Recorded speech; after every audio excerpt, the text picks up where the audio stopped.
Selamat datang kembali bersama saya, Bu Jordi, dan rekan saya, Fendi Samba, di channel yang akan membahas tentang hal-hal menarik, unik, inspiratif, kreatif, mistik, lupa lirik, gimmick, sampai alam goib. Kali ini kita berdua akan mereaction dimulai dari berita terbaru hingga berita yang sudah berlalu. Oh, wow!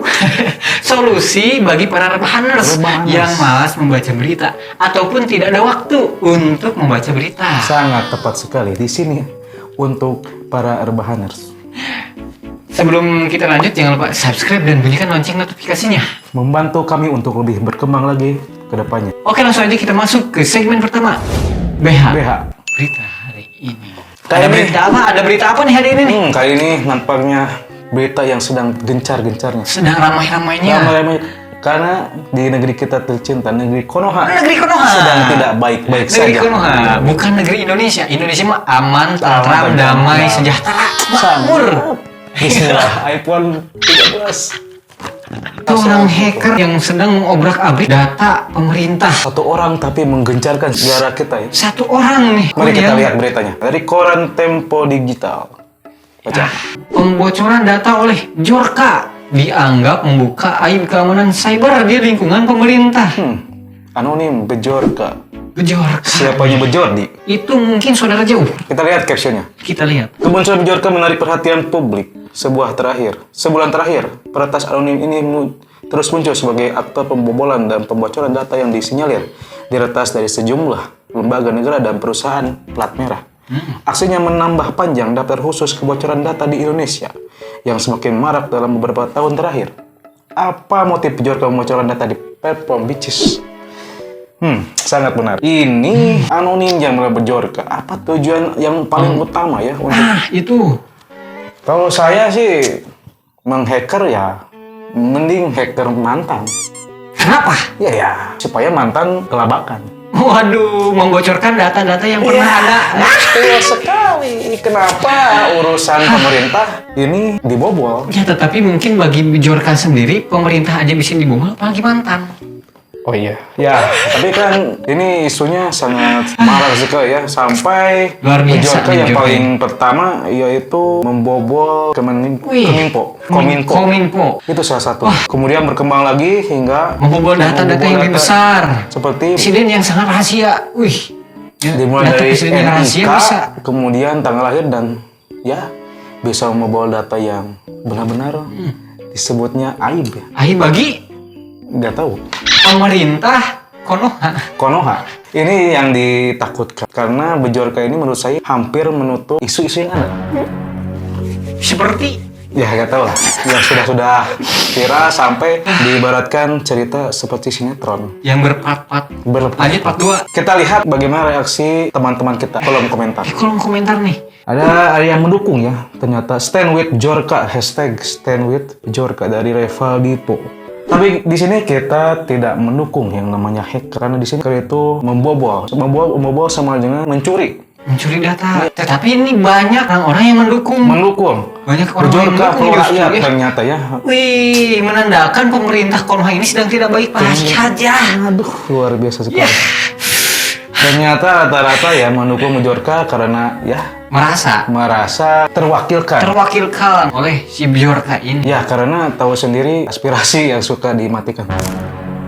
Di pemerintah Konoha. Apalagi berita yang selanjutnya nih dari Bjorka ya. Oh, masih menyangkut tentang hacker Bjorka. Tapi saya sebelumnya ingin tahu sih profil dari Bjorka ini. Bikin penasaran nih.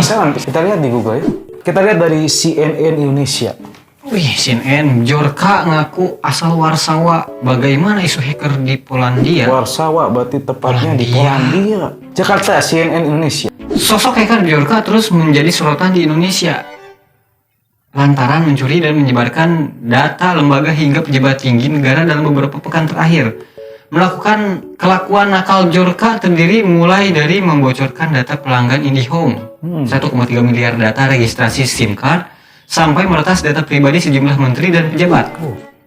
Beberapa pejabat yang menjadi target Bjorka adalah Menkominfo, Johnny G. Plate, Ketua DPR, Puan Maharani, sampai gubernur DKI Jakarta Anies Baswedan. Ketika mayoritas hacker menutup rapat identitasnya, belakangan Bjorka malah mengumbar sendiri sejumlah petunjuk kepada publik.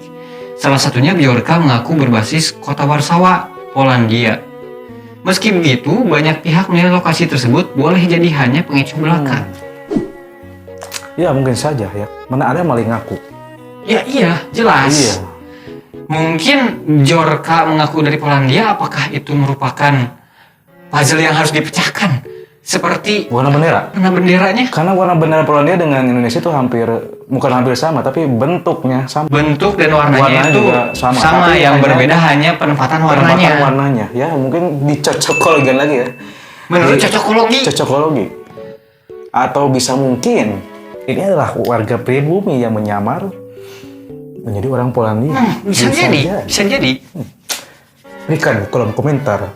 Menurut Anda bagaimana nih? Luar Tapi, biasa. Bung Jordi, Kenapa? saya mendapatkan berita Berita apa?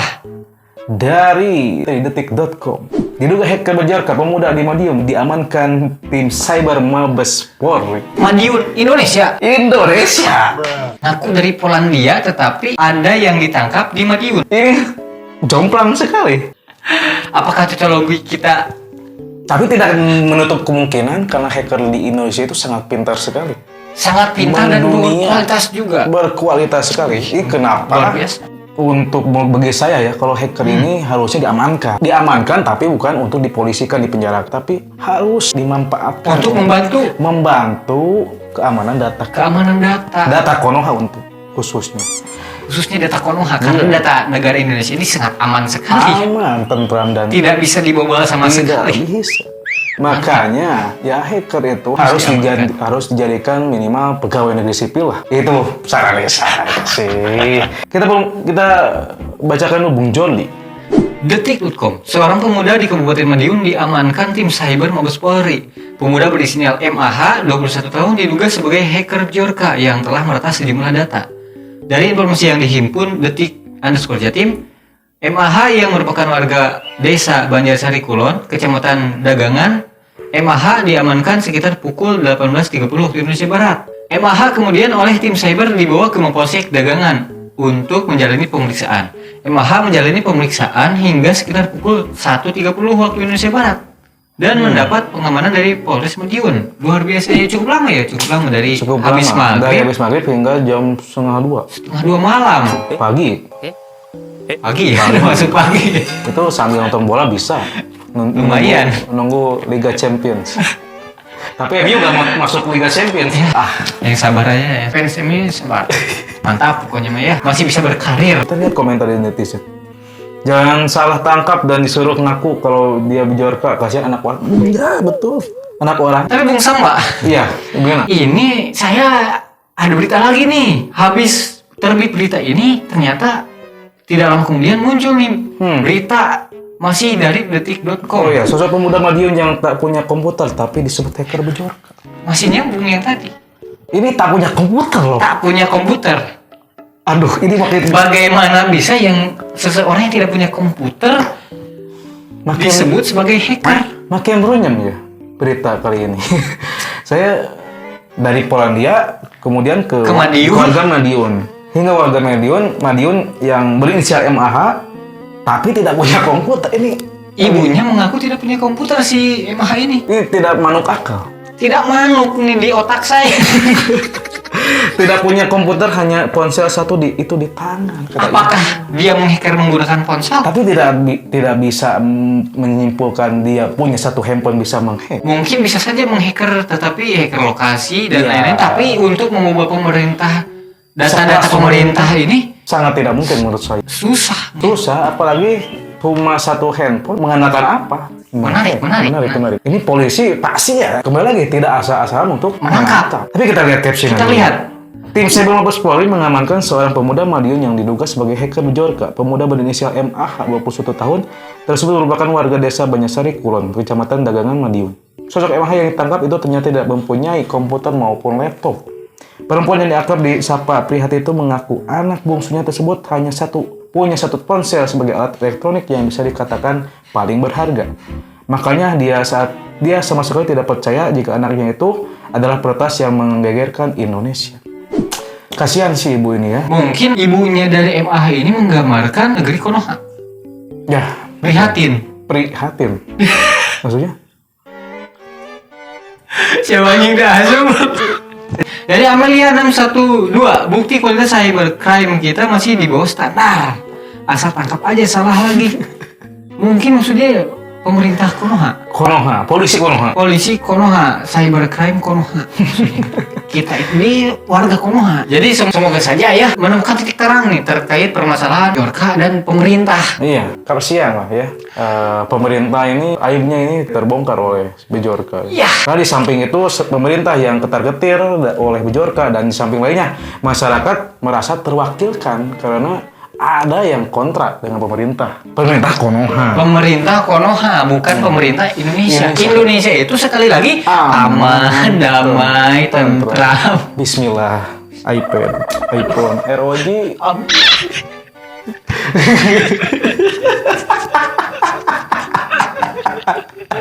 Sedikit menjilat. Oke, kita lanjut ke berita yang selanjutnya. Ada apa lagi nih? Dari berita hackeran kita ke berita yang agak nyeleneh mungkin ya. Tapi berita yang sangat penting untuk kita bahas. Detik.com adalah portal berita yang sangat terpercaya. Mantap. Bismillah. Endorse. Kita lihat.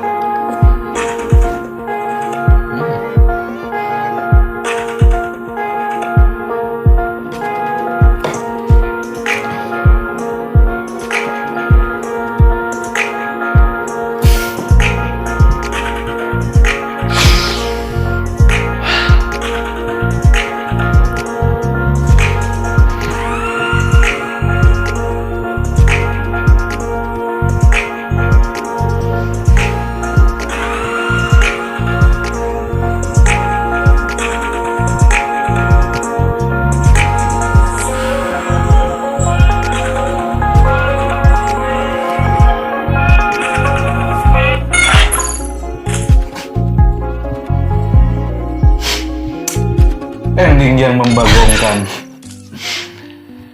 Informasi yang sangat ya. Aduh. Gara-gara film porno Bapak. Bagaimana pesan Bejo di Kebetulan ini mungkin ada di ranah saya ya. Kenapa Anda berbicara seperti itu? Perbokepan. Oh, Anda itu ahli bokep. Jadi gue kadangnya macem-macem aja nih kelakuan bapak-bapak aja.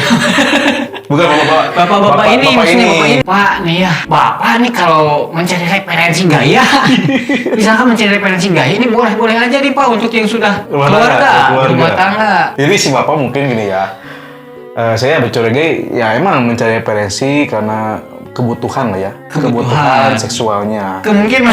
Iya, tapi kan kembali lagi karena terlalu lama menonton, ya ketagihan. Ya endingnya nih langsung terus istri. Ya iyalah, maksudnya gimana? Istri itu segan memandikan, tapi bapaknya malah nonton bokep. Memandikan anaknya loh. Ini si bapak nggak kerja gitu. Mungkin kerjanya nonton. Ngabisin kuota istri.